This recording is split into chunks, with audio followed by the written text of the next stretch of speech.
Hi everybody, Miscellaneous here and welcome back to my channel. For those of you who are new, this is where I take you to see offbeat, interesting and quirky tourist attractions.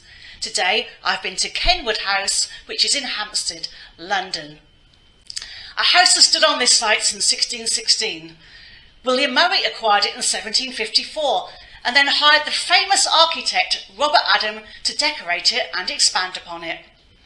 Come and take a walk in my shoes and I'll show you the gorgeous library. I will show you the stunning lobby floor and I will tell you about some of the famous people who lived here. Finally, I will take you outside and show you the Sham Bridge. Remember to give me a like.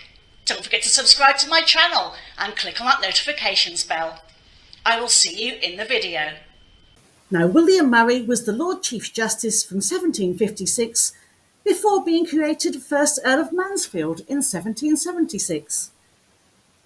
This is the entrance hall, which was once the dining room. We know this due to the theme represented on the beautifully ornate ceiling.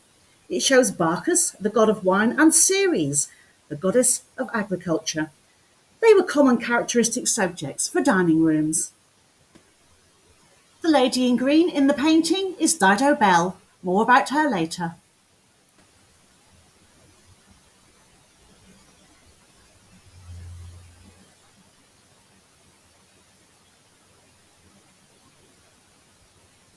The two wings were added to the house by architect George Saunders during the occupation of the second Earl of Mansfield.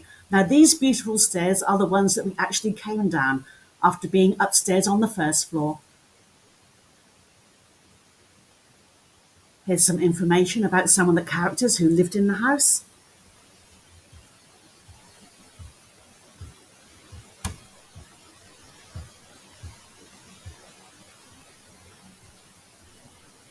This is the antechamber, and it contains sculptures, and these are plaster copies of Roman goddess Flora and a muse, probably Euterpe, muse of music.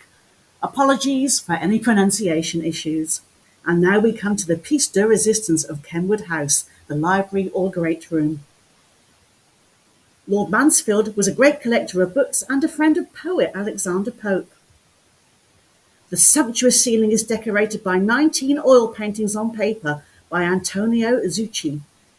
They include representations of the four seasons, as well as panels depicting the symbolic figures of theology, mathematics, jurisprudence, and philosophy. You also have vignettes embracing peace, agriculture, navigation, and commerce. The double cube shape with semicircular apses and a domed ceiling was inspired by Robert Adams' travels in Italy.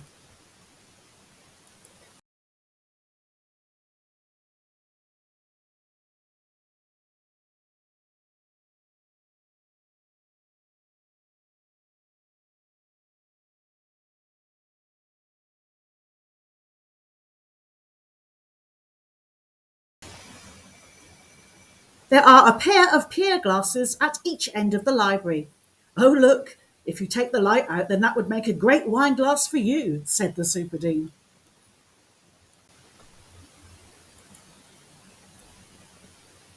We headed towards the dining room lobby, which was a place for servants to assemble dishes before carrying them through.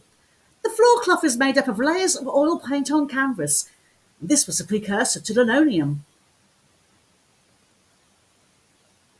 I love the design. It reminds me of the sun. The skylight is very effective too. The dining room was redecorated in the year 2000 to evoke an earlier 19th century interior.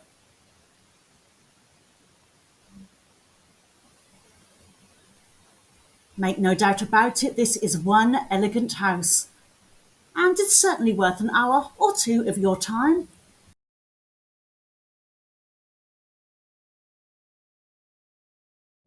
Here's the Super Dean getting his photo of the skylight. And getting in the way, as per usual.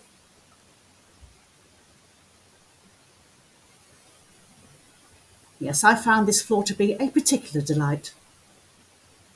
A wonderful feature in the house. We headed towards the south front rooms, which are part of the original building and date from the early 18th century. The first room we go into was Lord Mansfield's dressing room, which served as his study. The Mansfields' dressing rooms were situated directly below their bedrooms. The south facade overlooks the grounds towards London. Today it contains paintings from the Ivy bequest. We wandered through into the breakfast room. It was once two rooms, the drawing room and the parlour. The third, fourth and sixth Earls preferred to live at their family seat in Scone, Scotland, although the bachelor fifth Earl entertained lavishly here. The sixth Earl initially planned to sell the house and its estate in 1914. Do check out my blog. I've put a lot more information about this house on there. I adore this skeleton clock by John Joseph Merlin. Some of the collection of artefacts in the house were removed to Scone Palace by the family, and almost all of the others were auctioned off locally in 1922. The Kenwood Preservation Council was formed in 1918, and they purchased some of the land, acquiring more in 1924.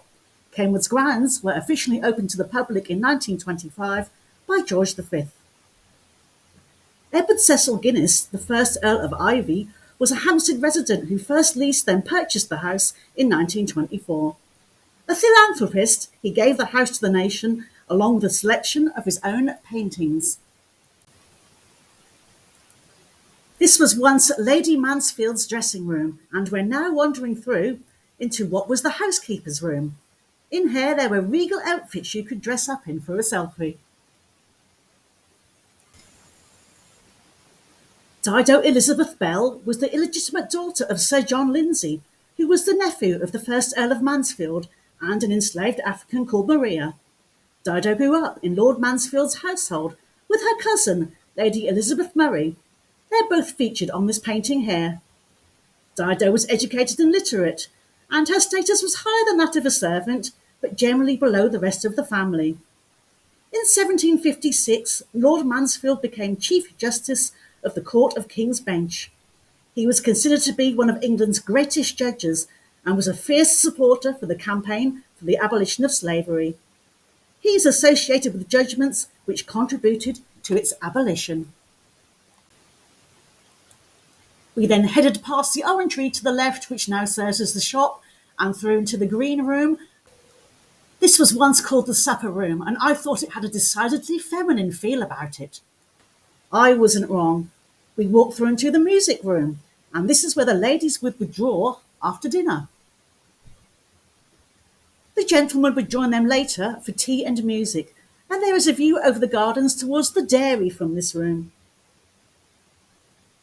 You have an organ and a harp. Harps were generally played by women.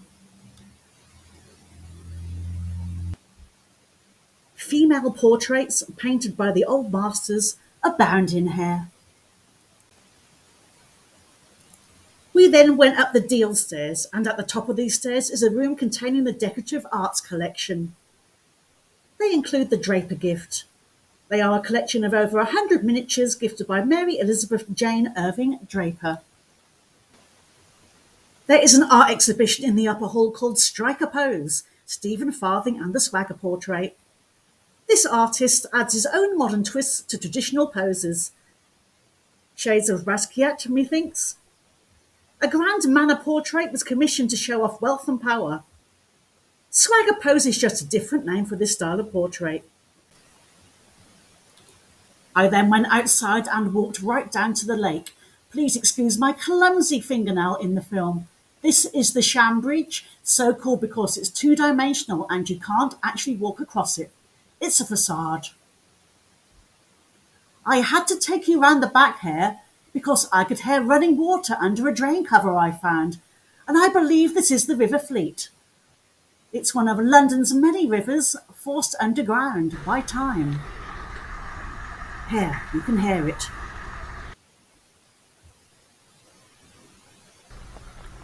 I did take a look in the woods to see if I could find the end of the Sham Bridge, but I couldn't, so I headed back.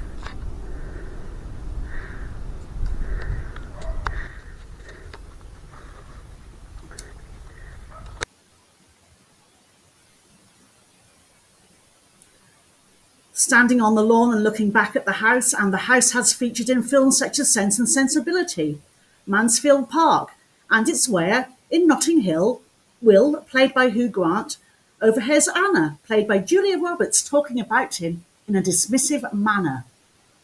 That was a 1999 film. I remember seeing that in the cinema, and here I am looking down at the lake from just outside the orangery. Now I call this little topiary delight the Tunnel of Love.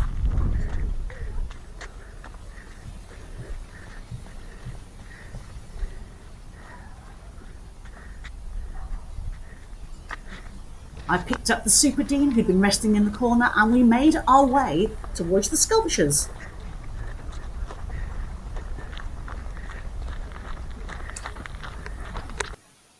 This one is called Monolith Empyrean by Barbara Hepworth and dates from 1953. And this one is called Two-Piece Reclining Figure No. 5 by Henry Moore. He sculpted that between 1963 and 64. Now, the dairy was built between 1794 and 1795, but is used as offices nowadays. I had a good gawp through the window, though, and did get this lovely picture of a surviving marble floor and milk basin, and I shall leave you there. Thank you for watching, and I do hope you enjoyed the video. Come and see me again for another miscellaneous adventure. Remember to give me a like. Click on that subscribe button and hit that notifications bell. You might want to check out some of my other videos too. They're here. Until next time, ta-ta for now.